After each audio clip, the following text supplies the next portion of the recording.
Hey, this is Sebastian for the Metal Gods Meltdown, and today I am joined by KASCK. This is Mang from KASCK, lead guitar and vocals. And I'm Vishal. I'm on the bass and backing vocals. And Brilliant, backing man. vocals. Awesome. So it's great to be Yeah. chatting today. Be Quick or Be Yes. Dead is a song that got my attention right away. It's a very short, brutal song. It's a threat. What were you thinking about when that song was written? We wanted to do something really fast, really catchy, and really short. Yeah, we're not that kind of band who just does songs for the sake of it, just to have fun and all that. But we wanted to break out of that. So the previous drummer and I were just randomly jamming one day, and we came up with this phrase, "Be quick or be dead." So we're like, why not make a song out of something related to this title, but it should be quick as well, because we are saying be quick or be dead. Yeah. So that's what we did. And then later on, we had Vishal. This was before Vishal joined. So after Vishal joining, he took this song to another level. So when we play live, the people go absolutely insane.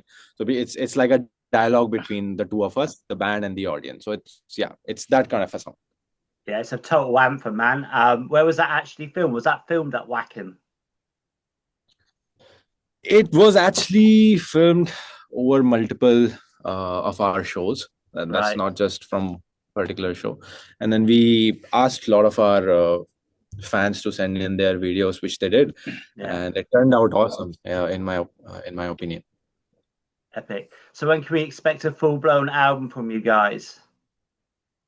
That's correct. Yeah. We're working on it. And we're, I think, just about a month away from month and a half for the album to come out. That's amazing. So that'll be like a proper Christmas present for people, yeah? Absolutely. Absolutely. It's going to be a Merry Christmas, all right. Amazing. So your riffs bite, your lyrics are bleeding. What's the most venomous line then, or venomous song in your repertoire? Or has it not been written yet? Yeah, I mean, see, all of our songs are like our children, so to speak, and in every song, there's something special that I have to say to the world. And the lyrics are not just about gore and killing or beer and partying, although I do like all of that stuff separately. Yeah. But, when I talk, when I write a song, I want to talk about things which actually, I myself am not clear with. For example, what is the meaning of life? What do we do? What are we doing here on this giant rock, just floating around in the endless space? All of a sudden, we are conscious, we have our consciousness, and now we got to go to work, pay our bills, pay taxes and all that bullshit. I mean, this has to mean something, right? Yeah. Or I don't know if this is a giant coincidence. So, but yeah, if you dig around the lyrics from our EP as well as the coming album, which we're going to release later this year, more or less the lyrics are, in the same category of exploring one's own thoughts and consciousness and all that. Amazing. So are you signed to a label then? Who is the label? We are actually looking for a major label, or any label for that matter. I mean, but we are not afraid of releasing it independently, because that's what we did with our EP. And yeah, it was very well received among the new wave of thrash metal listeners. So we have their support already. So it doesn't matter if we release it via label or independent. But yeah, we are hoping to, if we get some label, then why not? Amazing. And you get it on vinyl like this. That's a Dutch band called Anger Machine. So get it on vinyl, do that. If you can afford it, that'd be cool. Yeah. Yeah. Oh, yes.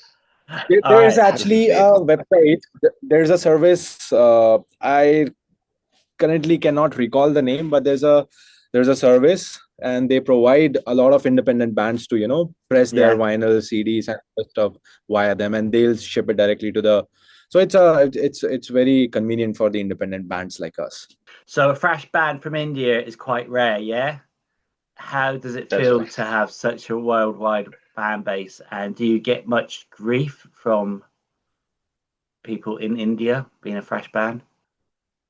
To be honest, I'm quite surprised with the way our people have reacted to our material and even our live gigs. So it's a very pleasant surprise. We've been received very well. excuse me, even when we played at Wacken, I think that was one of the that was like a very pure moment for us, because in a short span of time, we were able to set our footprint at a place like Wacken.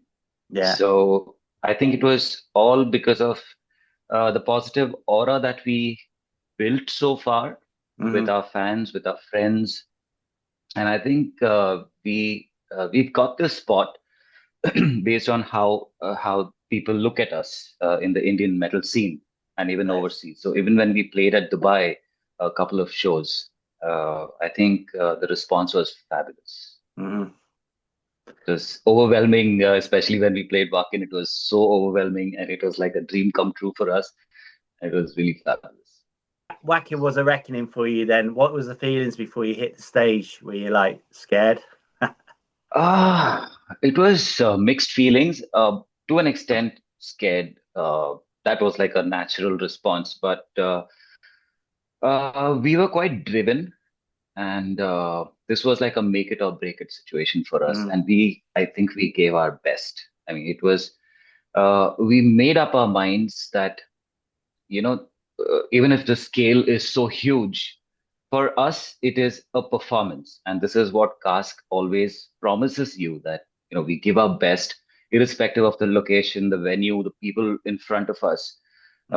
It's us. We give our best. So that's the whole thought process, and that's the approach that we go on stage with. So of course, I mean, after we got off stage, that is when it hit us, saying that, oh man, we actually played at work. Yeah. Until then, it was just a blur. Don't you share that story about your broken hand? Oh yes, the story of your broken hand.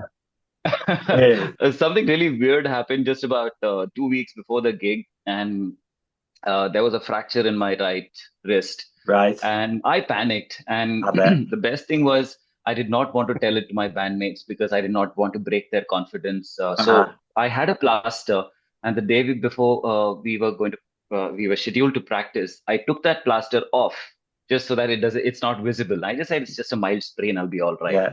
Okay. And right after the practice, I got back home, went back to the doctor, put the cast back in, and stayed for about 2 weeks. And I mean, it was, the whole thrill was such that the pain really did not matter. I mean, at that point in time, we were just all guns blazing. And yes, after the gig, once we got off stage, I suffered a lot. But then there was alcohol. There was so much of alcohol that was like a painkiller. So I was that numbed it. Yeah, I bet that was a bit of a job trying to hide it for so long as well. Yeah, fucking hell, that's amazing. That's true. I just didn't want to break the confidence. Amazing. And mine too, right? I mean, when I have a cast on my hand, it kind of it cuts your performance and your own motto for that. Yeah. So your crowd doesn't just listen; they mosh, they chant, they like get right into the moment. So when you're up there on stage, you ever feel like just jumping into the crowd? Oh yeah, as a matter of fact, Vishal does that. He does go off the stage and get into the crowd and just headbang and go crazy with them.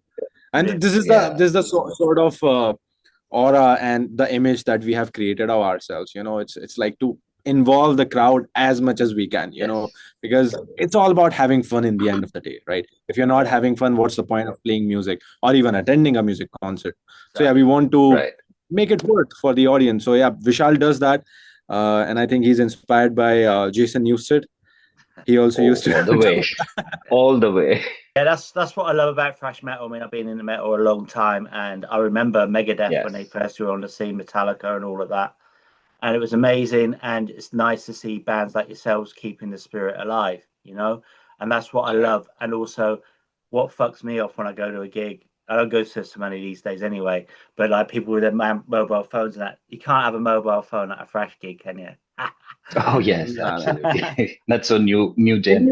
Can you imagine doing that in the 80s? Can you imagine? Yeah, no, you just wouldn't survive. It was good fun in the day, and it's nice to see that you're still doing that, and like the fans are managing to still have a mosh and have fun, man. That's important, hellish, and brilliant. Absolutely. Thrash metal is a rebellion, as I'm sort of saying already. What are you rebelling against in 2025? Against everything. Against everything, for sure.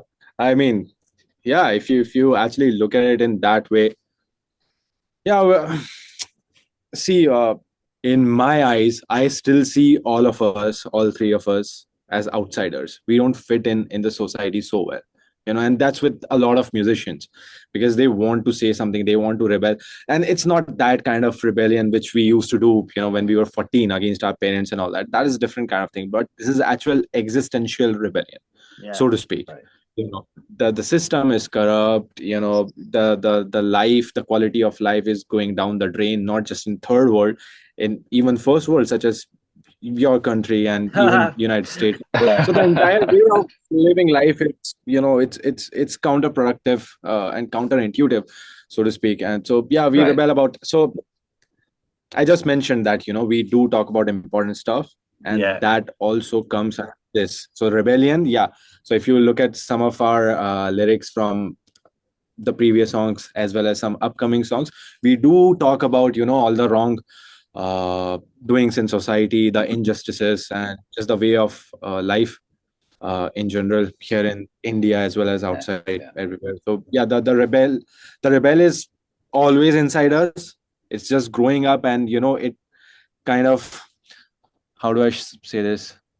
So when you were 14, you were rebelling against some things, but when you grow up, once you're 25, you rebel against some things. Then once you're 50, you rebel against some other things. But the rebel kid is always inside. At least that's what I think, and I see that in Vishal. I see that in myself, and as well as our drummer Rahul. Totally right. I don't know if that questions your answer, It does, but it does, yeah. No, that's how we express through our music and the lyrics. Made even our whole demeanor on stage. That's more than rebellious. It is also something to express. Anything that we're going through. It's a great way of expression, and we do that. We justify it through our music and our performance. Yeah. So just wanted to say one more thing, which just it clicks in my mind just right now, that since you asked what are we rebelling against, the music scene in India, although it's thriving, we have many genres, many bands, many artists, they all are doing. But if you look at it in a very microscopic way, all the bands are playing cover songs. They are doing tribute. They are playing cover gigs, and that is the entire vibe of Indian music scene. There are independent artists who are doing their original things, but there aren't many. If you go to a regular club on any weekend or even a weeknight, you're gonna see a cover band, playing what Queen or the Beatles and whatnot. So by playing original music, and that too fast, aggressive, loud, and thrash metal, we are rebelling against our own fucking music community over here, because we don't want to sell out. I don't know if you can actually call it selling out or not, but that's not who we are. We want to play something which we have created, and don't want to live off of others' legacy. Right. Nothing wrong with it, but when it happens every other day in every venue, it doesn't make sense to me. No, it's annoying. I hate tribute bands. I mean, obviously some songs are covered and they're good covers, but I can't stand tribute bands. It's killing the industry totally. Not just where you are, where we are too. So being in India, then, are you fans of Bollywood? Not one bit. You not fancy doing like a cover song or something? Absolutely no. Not even close. Not even close.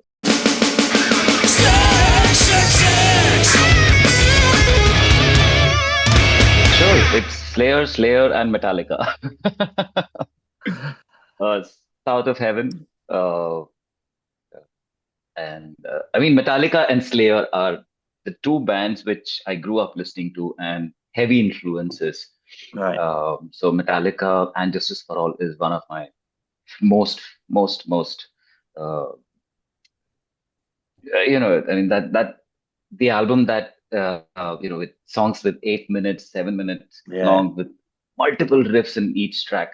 I mean, that's quite a delight to listen to it even today. Now, there was a point in time in college, every morning before I went to college, I would listen to the album. We had cassettes at that point in time. So I'm talking about mid-90s. Yeah. So side A and side B, switching it manually. So I remember those days, and and This Is For All was the album, right from the first track to the end, every single day for 365 days a year. And I would just go blasting that song. Yeah, so that album, and Show No Mercy, that was another album that I still listen to it every day. So yeah, I mean, I can think of these two. But then there's something else which is outside the genre. I would probably Pink Floyd. Okay, well, but largely, if it is thrash metal, it's Metallica and Slayer. Yeah, so probably Metallica first. Master of Puppets, for me, the best heavy metal album of all time, hands down. I do love And Justice for All. I mean, Justice and Master, like, they're here. Totally, yeah. I would also include Power Trip, Nightmare's Logic. A Nightmare Logic or something, but Nightmare Logic, something like that. So the most famous Power Trip album. And the third, just to honor Ozzy, Black Sabbath, Master of Reality. Yeah, that's a great choice. So then if you could jam with 3 musicians, dead or alive, who would you choose? List is pretty long.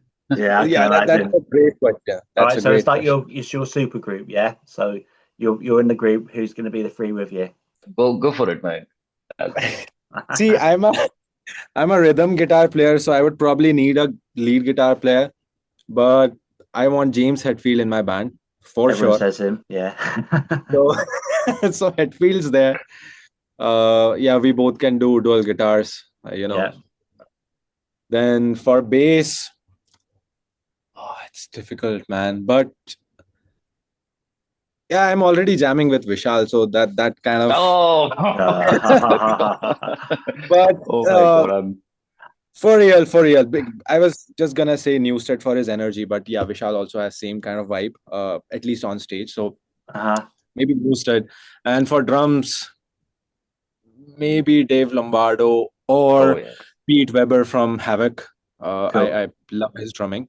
So yeah, this would be my super group. I mean, the list goes on and on, man. I can imagine. I wish I could play with Mark Knopfler or Gary Moore, but I don't think I'm worthy of playing with them. So I'm just gonna. Okay. So if you ask me, for me, it's Tom Araya. I mean, if I have to play on that same platform, I think I'm going to stay still and I'm going to freeze if I see Tom Araya right in front of me. So it's just for namesake, yes, it's Tom Araya, Dave Lombardo, yes, definitely in the band, and Jason Newsted also on bass. So yeah, but you also play, so you're gonna have 2 bass players. I'm just going to stand and watch these. Just stand and watch. Yeah, that'd be good. That'd be good. All right. Absolutely. Some clothes. Probably a perfume. You don't want to smell bad, especially after the show. And what else? Maybe some protein bars to keep myself, in the something keep to eat. Going. Yeah. Yeah. So it would be my. Of course. So, yeah, or drugs though. yeah, of course, yeah. Right. So, probably a small bag of Class A narcotics. Go on, Vishal.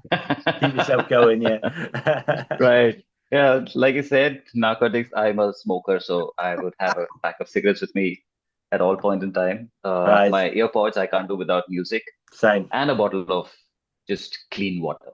Right. Okay. I love it. All right.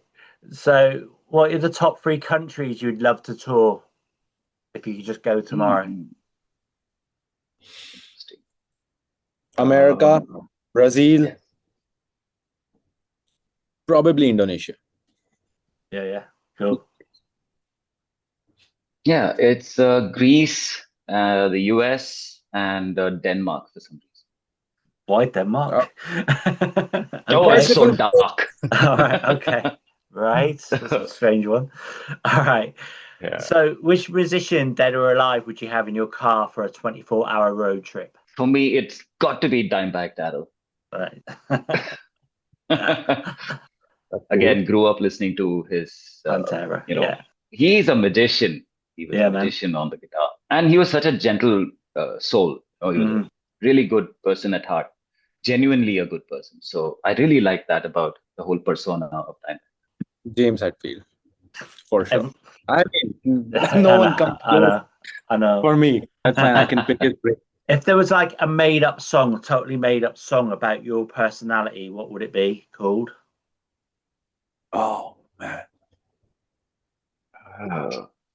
Yeah, that's a good one. Yeah.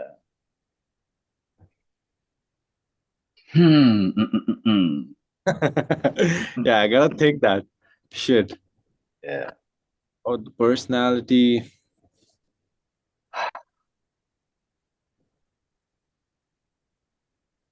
Could be something like a balanced powerhouse. I don't know if it means A something. balanced powerhouse. Like I'm a mix of both, a balance and powerhouse. Yeah. Cool. Yeah, for me it could be the coolest motherfucker in the town. That's a good that's a good song. That's going to be the next song on your album. Yeah. All right. Why not? Why not? Why not? Story about myself. Can you tell us something about yourself that your fans wouldn't know? For me, it is I have major anger issues. That's something that people don't know. So I mean, I have a very I have a oh yeah. Sometimes it's evident, but it's not. You can let that anger out on the stage, can't you? So that's the way to deal with it, man. Yes, 100%. Absolutely. Totally. Right. Would you prefer appearing at a festival or a small intimate gig? Oh, a festival. Hands down, a festival.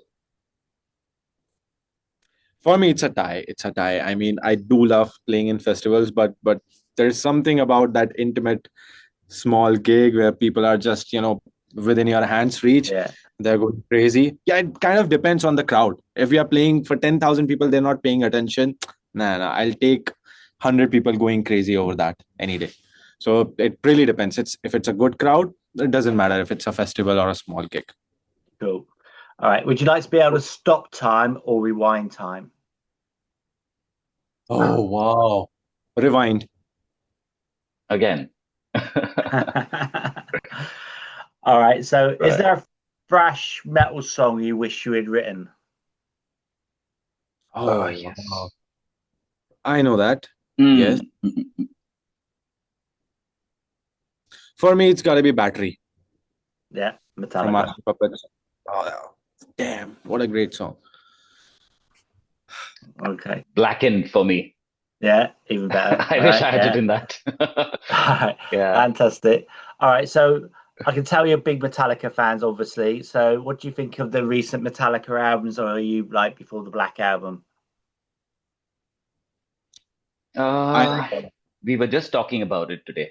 Really? We mentioned Saint Anger. So back then when it came out, it was a complete disaster. When I first heard it, especially after load, reload, and you have Saint Anger coming in, I was, to be very honest, very disappointed. But today when I listened to Saint Anger, Frantic, and we were just talking about All Within My Hand, so that actually was, I mean, it's not that bad. I mean, we didn't mean to curse James Hetfield and Lars Ulrich to come up with an album like that. But, to be honest, it was not really all that bad. So Frantic is a very powerful song today when I listen to it after so many years.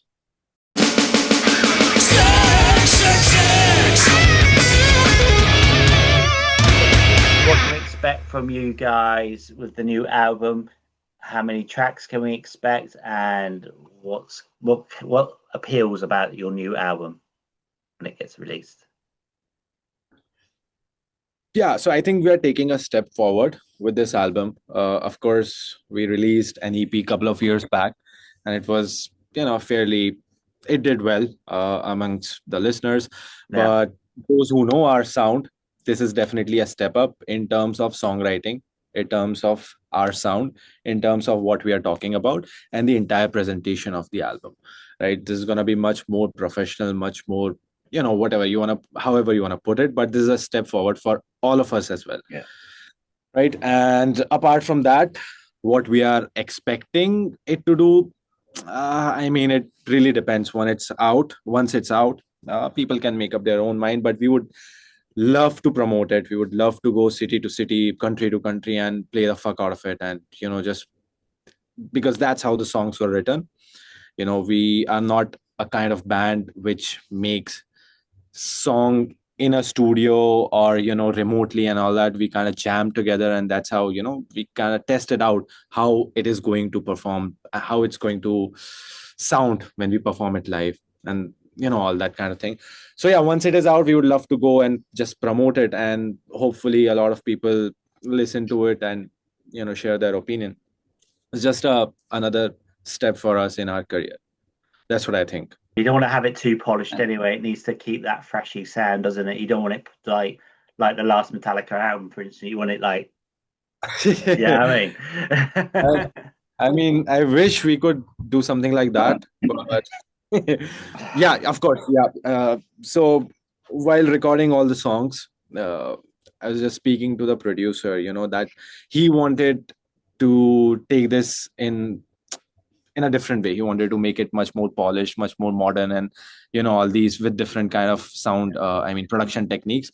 We said that's not how the songs are written, so it would be injustice to the songs to butcher them, so to speak, by including all these modern production techniques and whatnot. So yeah, still step forward in terms of sound, but still raw, not going modern. Yeah, we aren't gonna sound like Sleep Token or Spirit Box and all that if you're afraid of that. Yeah. Well, I'm glad you mentioned Havoc, because I think Havoc are a very underrated metal band, thrash band. Right. So I want to thank you so much for your time today. Do you have any final words for your fans, our viewers, and listeners? Yes, I do have some words, and then I'll let Vishal speak. I think, Vishal, you were going to say something. Seb, first of all, thank you so much for having us on your show. Your show fucking rules, and we've been watching a lot of interviews, so thank you so much for having us. All of you guys who have not subscribed to the Metal Gods Meltdown, fucking do it. And those who have not subscribed to KASCK YouTube, go and fucking do it. We're going to release a new album. It's going to be fucking amazing. If you like honest, raw, thrash, aggressive, all that kind of metal, I think you're going to enjoy. And, just be nice to each other, man. That's what matters in the end. It does. Over to you, Vishal. Absolutely. For me, again, it's all about, being honest. Metal is all about being sincere to what you're doing, right? So, which is why I got myself tattooed. It's called Metal is Not Dead. Nice. This is mine. That's a state of my mind. So Metal is Not Dead is something that I have tattooed on my arm, which means that, it's something that it's an acquired taste, right? You can't just listen to an album and say, okay, I like Nothing Else Matters by Metallica, but I don't like Holier Than Thou. It's not that, right? So you've got to belong to this community. So I think we've earned it, and I think it's all for our listeners as well that listen to music in all honesty, and it's not just about, and let's not be poser. I mean, that's something that is anything that is not you. I mean, exactly. Just be absolutely honest and sincere to yourself first, and then you make a big word. I'll be dead. Big word. I'll be dead. Big word. I'll be dead. Big word. I'll be dead. Big word. I'll be dead. Big word. I'll be dead. Big word. I'll be dead. Big word. I'll be dead.